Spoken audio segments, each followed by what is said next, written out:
नमस्ते बच्चों। आज हम पढ़ेंगे बायोलॉजी का 6th चैप्टर लाइफ प्रोसेसेस यानी जैव प्रक्रम के बारे में। बच्चों, लाइफ प्रोसेस क्या होते हैं? जैव प्रक्रम से आप क्या समझते हैं? ये देखिए, the process which maintain body functions and necessary for survival are called life processes. मतलब हमारे जीवन को बनाए रखने के लिए जो क्रियाएं होती हैं उन्हें हम जैव प्रक्रम कहते हैं। अब कौन सी होती हैं वो? ये देखिए, गति मतलब मूवमेंट, वृद्धि यानी ग्रोथ, श्वसन रेस्पिरेशन, पोषण न्यूट्रिशन, उत्सर्जन एक्सक्रीशन, जनन रिप्रोडक्शन। तो बच्चों, ये जो लाइफ प्रोसेसेस हैं ये किसी भी जीव को जीवित बनाए रखने के लिए आवश्यक प्रोसेस है। इस वीडियो में हम अब बात करेंगे विशेष रूप से हमारे इस जैव प्रक्रम के बारे में कि पोषण क्या होता है। पोषण से आप क्या समझते हैं? तो आइए शुरू करते हैं। पोषण, पोषण का अर्थ है बच्चों, जीव भोजन ग्रहण करता है और भोजन के घटकों को पचाता है, तो ये पोषण कहलाता है। अलग अलग जीव हैं, अलग अलग प्रकार का भोजन ग्रहण करते हैं, तो उनकी जो पाचन क्रिया है वो भी अलग अलग प्रकार की होती है, तो उसके बारे में थोड़ा हम चर्चा करेंगे। पोषण के आधार पर हम जीवों को दो मुख्य वर्गों में बांट सकते हैं। नंबर 1, स्वपोषी जीव, स्वपोषी, और नंबर 2 विषमपोषी। स्वपोषी माने ऑटोट्रोफ्स और विषमपोषी मानो हेटेरोट्रोफ्स। तो अब स्वपोषी जो है उसका उदाहरण पौधे, और विषमपोषी में मुख्य रूप से जो एग्जाम्पल है वो मनुष्य है। तो थोड़ा सा इनके बारे में विस्तार से चर्चा करते हैं। ये देखिए, स्वपोषी पोषण में मैंने उदाहरण दिया है आपको कि पौधे जो है वो स्वपोषी होते हैं। किस प्रकार से? स्वपोषी पोषण में जो जीव है वो क्या करता है बच्चों? सिंपल इनऑर्गेनिक मटेरियल से, सरल अकार्बनिक पदार्थों से वो अपना भोजन स्वयं बनाता है। और ऐसा कौन करता है? ऐसा पौधे करते हैं, और उस विधि का नाम है प्रकाश संश्लेषण। आपने छोटी क्लासेस में पढ़ा होगा। तो देखिए, जो पौधे हैं वो सरल अकार्बनिक पदार्थ कौन से लेते हैं बच्चों? कार्बन डाइऑक्साइड प्लस पानी, सूर्य का प्रकाश और क्लोरोफिल की सहायता से जो पौधे हैं वो भोजन बनाते हैं कार्बोहाइड्रेट मंड स्टार्च के रूप में। ये देखिए, और साथ में ऑक्सीजन गैस। तो ये जो है ये प्रकाश संश्लेषण क्रिया है जो पौधों में होती है। अब प्रकाश संश्लेषण क्रिया के कितने चरण हैं हम उसके बारे में बात करेंगे। प्रकाश संश्लेषण क्रिया के बच्चों 3 मुख्य चरण होते हैं। पहले चरण में जो क्लोरोफिल है वो सौर ऊर्जा को अवशोषित करता है। तो पहले चरण में क्या होगा? सौर ऊर्जा का अवशोषण होगा। ठीक है बच्चों। अब उसके बाद जो दूसरा चरण है उसमें ये जो सौर ऊर्जा है ये बदली जाएगी, परिवर्तित होगी ये रासायनिक ऊर्जा में। तो सेकंड जो स्टेप है हमारा वो ये होगा, सौर ऊर्जा यानी जो सोलर एनर्जी है वो कन्वर्ट होगी हमारी केमिकल एनर्जी में, रासायनिक ऊर्जा में। तीसरा चरण, उससे पहले अभी दूसरे चरण में एक तो ये काम होगा, दूसरा ये जो पानी है यहाँ पर, ये देखिए आप, इसका अपघटन होगा, ये भी दूसरे चरण में ही होगा कि जो पानी के अणु हैं वो टूट जाएंगे, स्प्लिटिंग ऑफ वाटर होगा, अपघटन होगा पानी का, किसमें? हाइड्रोजन और ऑक्सीजन में। तीसरा चरण, तीसरे चरण में ये जो कार्बन डाइऑक्साइड है बच्चों, कार्बन डाइऑक्साइड, ये इसका अपघटन होगा, सॉरी इसका अपचयन होगा। कार्बन डाइऑक्साइड का क्या होगा?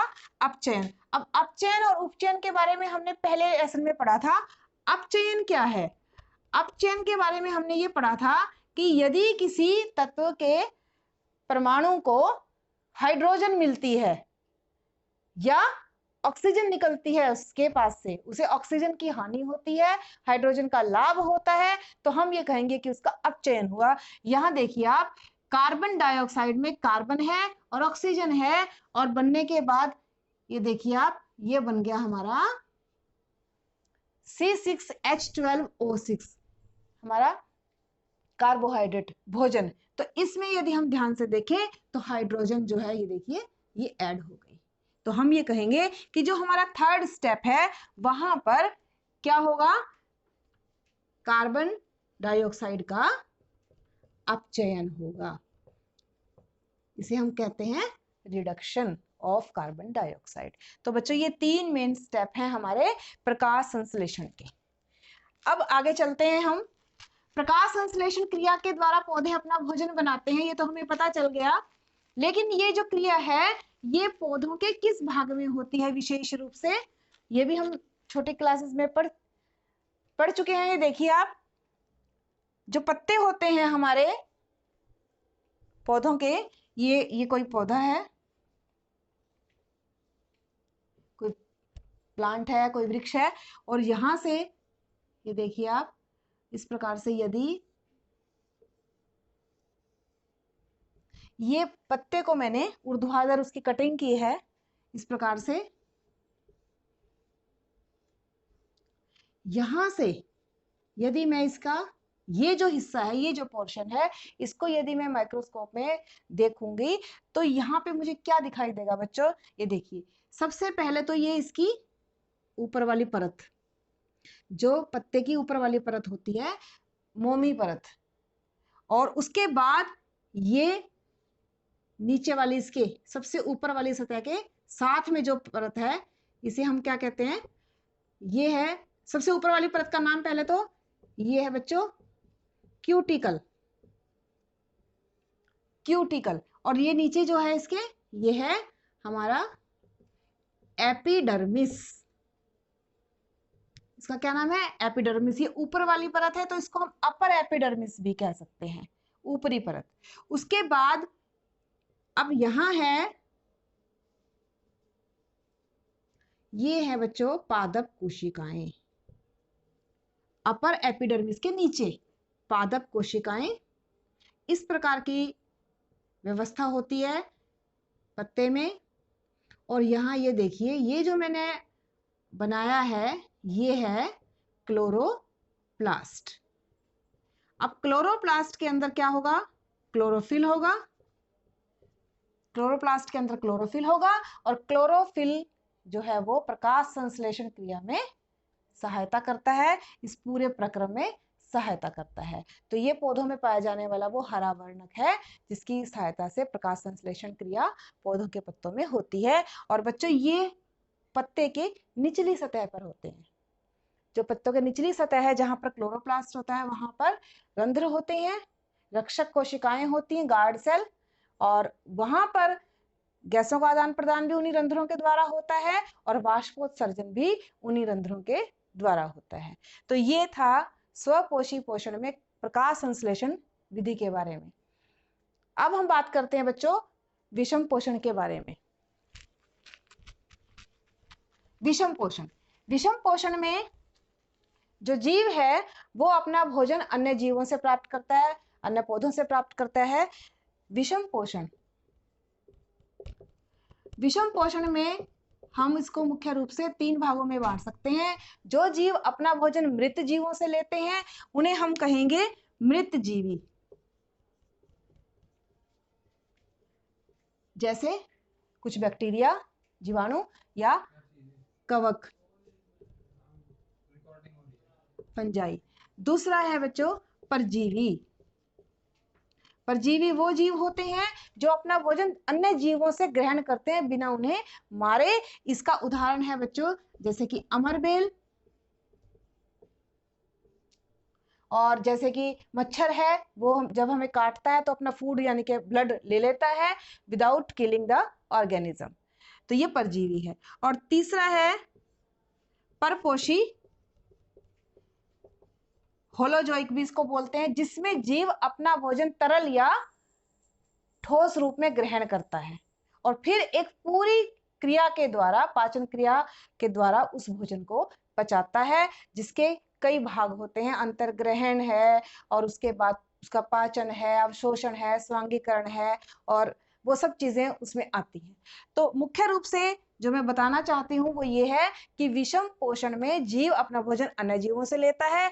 मृत जीवी सेप्रोफाइट्स होते हैं, ये पैरासाइट परजीवी होते हैं, और ये होलोजोइक जो जीव होते हैं परपोषी।